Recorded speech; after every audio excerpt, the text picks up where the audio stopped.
कामचोर देवरानी। एक बार की बात है, सुषमा अपने पूरे परिवार के साथ खुशी खुशी मोहन नगर में रहती थी। उसकी 2 बहुएं थी, पल्लवी और शिवानी। एक दिन दोनों बहुएं रसोई में काम कर रही होती है कि तभी उनकी सास सुषमा उन्हें बुलाती है। अरे बहू, जरा इधर तो आना। शिवानी, जरा जाकर देखना सासू माँ क्या कह रही हैं। दीदी आप ही देख लो ना जाकर, आपको भी तो सुनाई दे रहा है। अरे मैं आटा गूंद रही हूँ ना, तुम चली जाओ। हाँ तो मैं भी तो सब्जी काट रही हूँ ना दीदी। अरे बहू जल्दी आओ।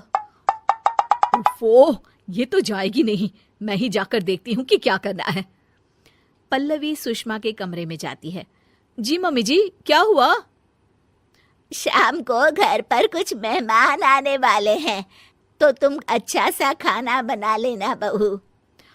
ठीक है मम्मी जी, आप बता दीजिए क्या क्या बनाना है और कितने लोग आ रहे हैं। सुनील की मौसी जी और उनका पूरा परिवार आ रहा है। कुल मिलाकर 3 लोग और हमें मिलाकर हुए 9 लोग। तो अभी से ही तैयारी करना शुरू कर दो। और हाँ, घर की सफाई भी कर देना, हाँ अच्छे से। जी मम्मी जी, सब काम हो जाएगा, आप चिंता मत कीजिए। पल्लवी शिवानी को घर में मेहमान आने वाले हैं इसके बारे में बताती है।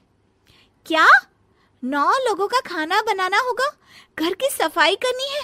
बाप रे, सासू माँ ने तो हमें घर की नौकरानी ही समझ कर रखा है। ऐसा नहीं बोलते शिवानी, हम इस घर की बहू हैं और घर के काम करना हमारा फर्ज है। दीदी तो है ही सासू माँ की चमची, जब देखो सासू माँ सासू माँ। मैं तो इतना सारा काम नहीं करने वाली। शिवानी कपड़े लेकर गमला साफ कर रही होती है और चक्कर आने का नाटक करने लगती है।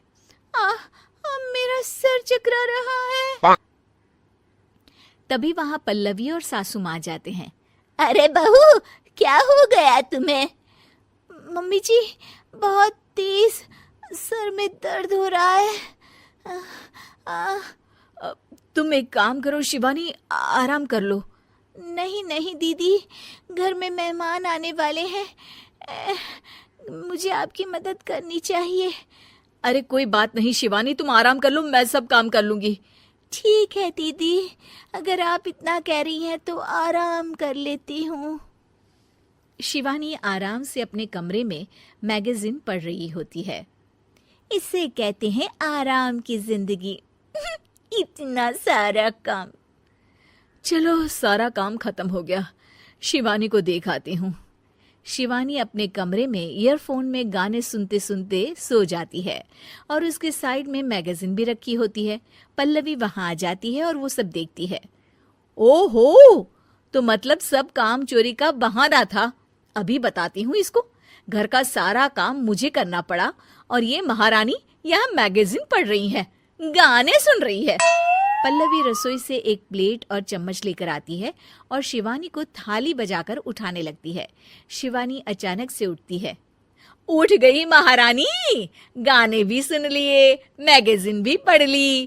तुम तो बहुत बड़ी झूठी निकली शिवानी। तुमने सर दर्द का बहाना बनाया ताकि काम करने से बच सको। हाँ बनाया बहाना, तो क्या करती, इतने सारे काम करती। मुझे कोई शौक नहीं है चापलूसी का। क्या चापलूसी? तुम्हें लगता है कि मैं सारे काम चापलूसी के लिए कर रही हूँ? और नहीं तो क्या। तभी वहां सासू माँ आ जाती हैं। अरे बहू, वो लोग बस आने ही वाले हैं, तुम तैयारियां कर लो। जी सासू माँ, तुझे तो मैं बाद में देखती हूँ। सब खाना खाने बैठते हैं और खाना शुरू करते हैं। तभी सुनील की मौसी बोलती है। वाह भाई वाह, खाना तो बहुत ही अच्छा बना है सुषमा जी, एक एक चीज में क्या स्वाद है। ये सुनकर शिवानी मुंह बना लेती है। उसे अपनी जेठानी की इतनी तारीफ रास नहीं आती। आपकी बहुएं तो बहुत ही अच्छा खाना बनाती हैं। हाँ, बनाती तो दोनों ही अच्छा है, पर आज ना ये सारा खाना बड़ी बहू ने बनाया है।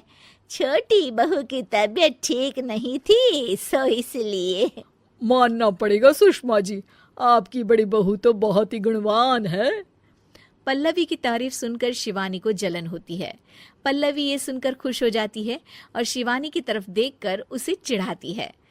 कुछ देर बाद मेहमानों के जाने का वक्त हो जाता है। मौसी जी सबके लिए उपहार लाई होती है। वो सबको शगुन के पैसे देती हैं और अंत में पल्लवी के पास आती है। तुम्हारे लिए शगुन का लिफाफा तो है ही, पर बहू तुम्हें एक और उपहार भी मिलेगा इतना अच्छा खाना बनाने के लिए। मौसी अपने सोने के कंगन निकालकर पल्लवी को पहना देती है। ये लो, ये मेरे मनपसंद कंगन है, अब से ये तुम्हारे हुए। धन्यवाद मौसी जी। ये देखकर शिवानी तो पूरी तरह से जल जाती है और गुस्से से रसोई में चली जाती है। तभी वहां पल्लवी आ जाती है और उसे अपने कंगन दिखाने लगती है। देवरानी जी, अब आपका सर दर्द ठीक तो है ना? मुझे लगता है कि अब सर दर्द शुरू हो गया होगा आपका।